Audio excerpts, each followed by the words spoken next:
హన్మకొండ జిల్లాలోని భారత రాష్ట్ర ట్రేడ్ యూనియన్ ఆధ్వర్యంలో ఆశా వర్కర్లు పెద్ద ఎత్తున ధర్నా నిర్వహించారు. ఏకశిలా పార్కు నుంచి వరంగల్ కలెక్టరేట్ వరకు భారీ ర్యాలీగా ప్రదర్శన చేపట్టారు. ఈ సందర్భంగా ఆశా వర్కర్లు తమ ప్రధాన డిమాండ్లను వెల్లడించారు. పెండింగ్ లో ఉన్న పారితోషికాన్ని వెంటనే విడుదల చేయాలని, మేనిఫెస్టోలో ఇచ్చినట్లుగా ప్రతి ఆశా వర్కర్కు నెలకు 18,000 వేతనం ఇవ్వాలని డిమాండ్ చేశారు. అలాగే ఉద్యోగ భద్రత కల్పించాలని, ప్రమాద బీమా సౌకర్యం అందించాలని కోరారు.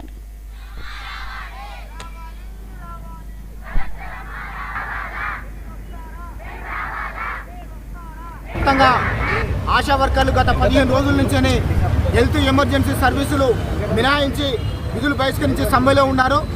వాళ్ళకి ఇచ్చినటువంటి హామీ ఏదైతే ఉందో ఎన్నికల మేనిఫెస్టోలో పెట్టినటువంటి విధంగా 18,000 రూపాయలు వేతనం ఇవ్వాలని చెప్పేసి గత జనవరి నుంచే ఇప్పటి వరకు 2 నెలల పెండింగ్లో ఉన్నటువంటి పారితోషికాలను వెంటనే విడుదల చేయాలని చెప్పేసి ఈ 2 ప్రధాన డిమాండ్ల మీద ఆశాలు రాష్ట్ర వ్యాప్తంగా సమ్మె చేస్తూ ఉన్నారు.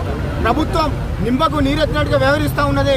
ఇప్పటికే తెలంగాణ రాష్ట్ర ప్రభుత్వం 3 బడ్జెట్లు ప్రవేశపెట్టినా కూడా ఆశా వర్కర్కి 18,000 రూపాయల వేతనం ఇస్తామని ఎన్నికల మేనిఫెస్టోలో పెట్టినటువంటి విధంగా బడ్జెట్లో కేటాయింపులు అనేటువంటి జరగలేదు. బడ్జెట్ కేటాయింపులు జరగకుండా ఏ రకంగా ఆశాలకు వేతనాలు వేస్తారో రాష్ట్ర ప్రభుత్వమే చెప్పాలని చెప్పేసి మేము ప్రశ్నిస్తూ ఉన్నాం. ఇప్పటికైనా ప్రభుత్వం స్పందించకపోతే కలెక్టర్ ఆఫీసుల ధర్నాలతో కాదు, రేపు 28వ తారీఖు చలో అసెంబ్లీ ముట్టడి పెట్టి నిర్వధిక సమ్మె కూడా ఆశా వర్కర్లు రాష్ట్ర వ్యాప్తంగా పోవడానికి కూడా సిద్ధంగా ఉన్నారు. ప్రభుత్వం దిగి రావాలి. ఎన్నికల్లో ఇచ్చినటువంటి హామీల మేరకు నిలబెట్టుకోకపోతే రాష్ట్ర వ్యాప్తంగా బీఆర్టీయూ ఆధ్వర్యంలో మరిన్ని